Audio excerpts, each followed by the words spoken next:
அப்புறம் என்ன, கோர்ட்ல விவாகரத்துன்னு முடிவாயிடுச்சு. மாசம் 150 ரூபாய் ஜீவனாம்சம் கொடுக்க சொன்னாங்க, கொடுத்துக்கிட்டு இருக்கேன். ஓஹோ, அந்த பணத்தை நீ என்கிட்ட வந்து வாங்கிக்க சொன்னியா? ஆமா. இதுக்கடையில என் முதலாளியோட தங்கச்சின்னு சொல்லி அவள மாதிரியே ஒருத்தி அங்க நுழைஞ்சிருக்கா. அவ உண்மையிலேயே முதலாளியோட தங்கச்சி தானா, இல்ல என் பொண்டாட்டி அங்க போய் வேஷம் போட்டிருக்காளான்னு தெரியாம குழம்பிக்கிட்டு இருக்கேன். இதுல குழப்பமே தேவையில்லை. நிச்சயமா அவன் பொண்டாட்டிதான். ஏதோ திட்டம் போட்டுதான் இங்க வந்திருக்கான். இந்த ஆளு முதலாளி, இவர் சம்சாரத்துக்கு என்ன மாமனா மச்சானா? கண்டிப்பா அந்த பொண்ணு பொண்டாட்டியா இருக்க முடியாது.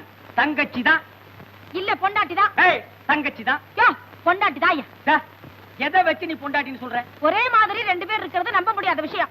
ஏன் நம்ப முடியாது? ஒரே மாதிரி ரெட்டப்பிறவிங்க இருக்கிறது இல்ல? அண்ணன் தம்பி அக்கா தங்கச்சி அப்படி இருக்கலாம் இல்லையா? அது கூட பிறந்த பொறப்பியா? யாரு கண்டா? இவர் சம்சாரத்தோட அப்பா ஒரு காலத்துல அந்த முதலாளி வீட்டு பக்கமா போய் மேய்ஞ்சிருக்கலாம் இல்லையா? நிறுத்துங்க.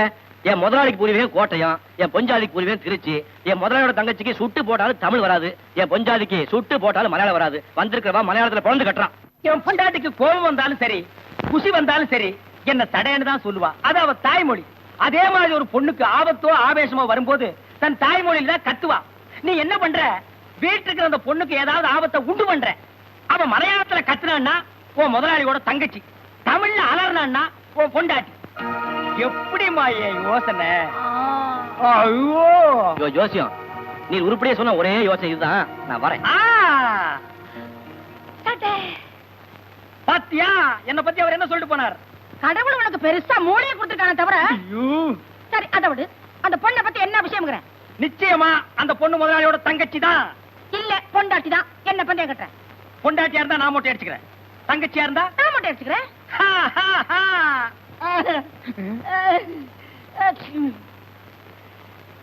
ஆரம்பிச்சுடலாமா? கொஞ்சம் தள்ளி கொண்டாங்க. யார் நீ? சிகை அலங்காரம் சின்னசாமி. ஒட்டன்னு சத்தம் வந்தது, உள்ள நுழைஞ்சிட்டேன். பந்தயமே இப்பதான் கட்டியிருக்கோம், அதுக்குள்ள கடையை பரப்பி கத்திய வேற திட்டுறியா? தொழிலாளரும் துடிச்சிட்டு இருக்கேன்.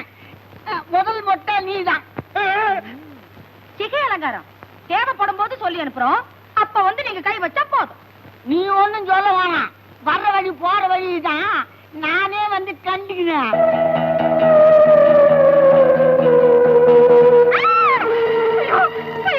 என்ன குருவாயிருப்பா, அம்மே சேட்டா ஓடி வரும். சுத்தமாவே இவளுக்கு தமிழ் தெரியல.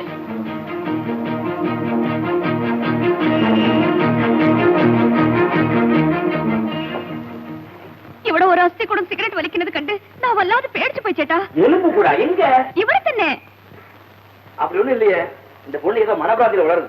பிராந்தியாவது ரிஸ்கி ஆகுது. கொஞ்சம் விட்டா என் பொண்ணுக்கு கண்ணே தெரியாதுன்னு சொல்லுவ போல இருக்க. என்ன பேசாம இருக்க? பிராந்தி ரிஸ்கி நீங்க மூடிய மாத்திட்டீங்க. லதா, லதா ப்ளீஸ். நோ, உங்க கோட்டை முடிஞ்சு போச்சு. ஒரு சொட்டு கூட தர மாட்டேன். இத பாரு, நாளை கோட்டை கட் பண்ணிக்க. நீங்க ஒரே ஒரு பெக். வெட்டிங் டேல கொடுத்ததுலயே 3 பெக் பாக்கி இருக்கு. கண்டிப்பா கிடையாது சார். உங்க ஆரோக்கியத்துல இவ்வளவு கண்ணும் கருத்துமா இருக்கிறவங்க மனைவிக்காக அந்த ஒரு பெக்கை ஏதா தியாகம் பண்ணக்கூடாது. என் ஆரோக்கியத்துல மட்டும் இல்லப்பா, என் சந்தோஷத்திலையும் அவ கண்ணும் கருத்துமா இருக்கா. அதனாலதான் நான் இவருடைய பர்மிஷனே கேட்டேன். உனக்கு விருப்பம் இல்லைன்னா எனக்கு நிச்சயமா வேண்டாம். என் கண்ணே, உனக்கு ஏதோ திருஷ்டி விழுந்துருக்கு. நாளைக்கே சுத்தி போடுறேன். கண்டதை பார்த்து பயந்துக்காதம்மா. சரி அம்மே.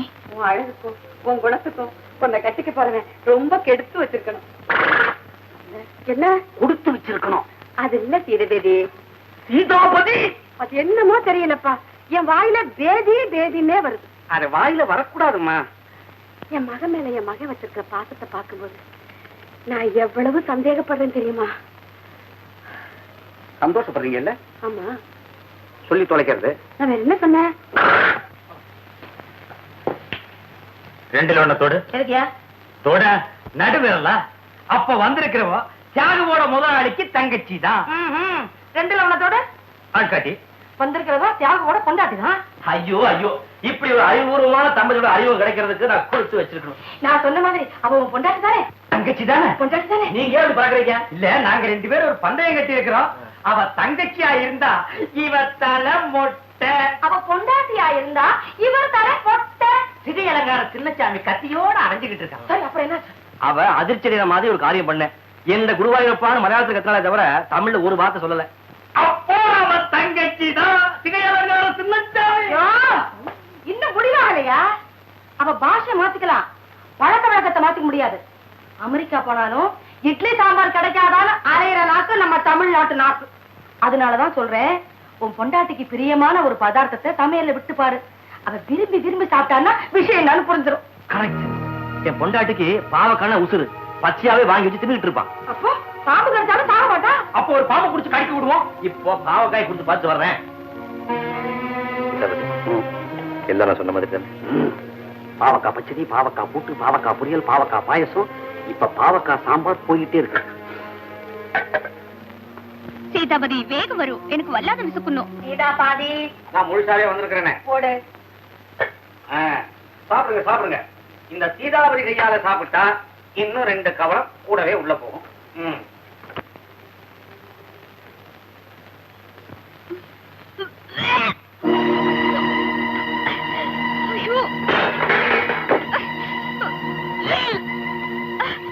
சந்திரா சந்திரா, என்ன இது? கூட்டானல்ல விஷமானு இயாள் கைப்பிக்க கொடுத்து என்ன கொல்லன்னு ശ്രമിക്കാണ്.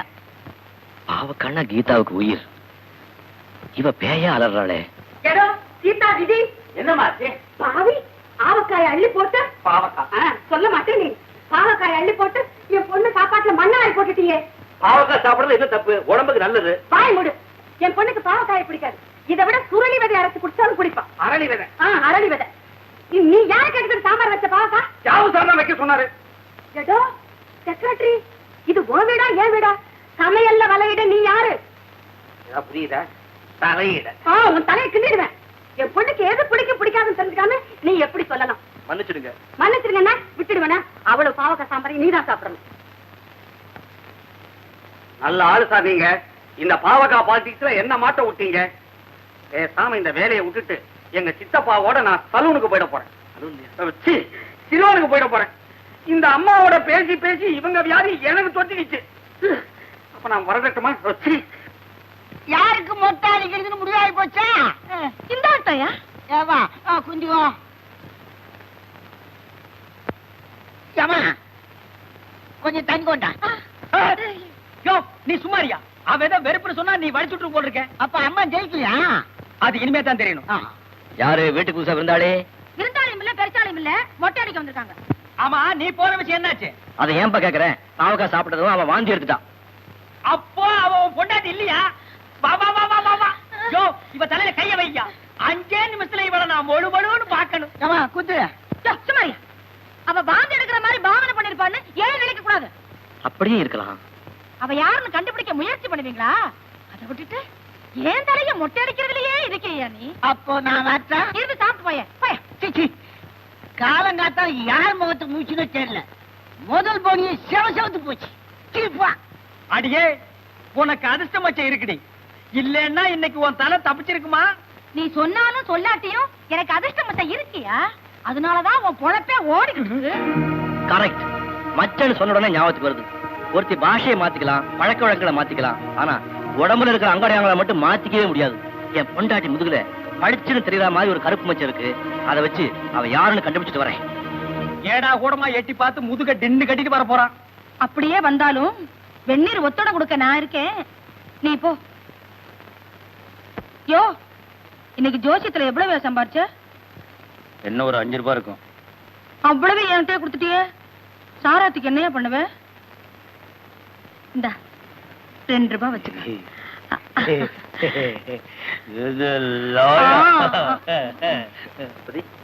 ஐயா அம்மா எங்க காணோம்?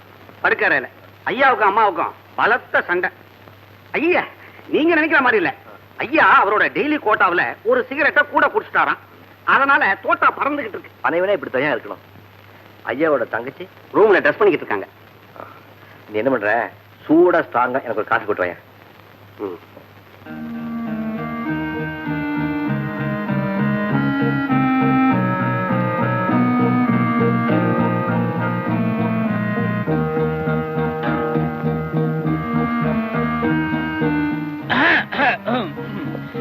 என்னப்பா ஜாகு, என்ன செஞ்சிட்டு இருக்க?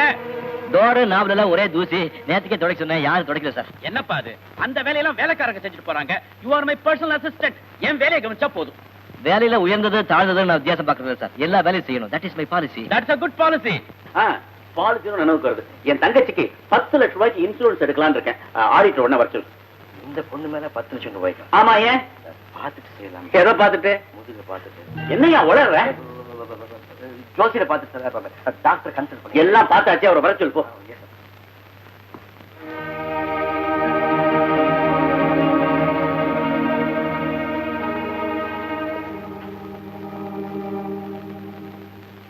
அவர் தன் பொண்டாட்டியா இல்லையான்னு கண்டுபிடிக்க படாத பாடுபடுறாரு.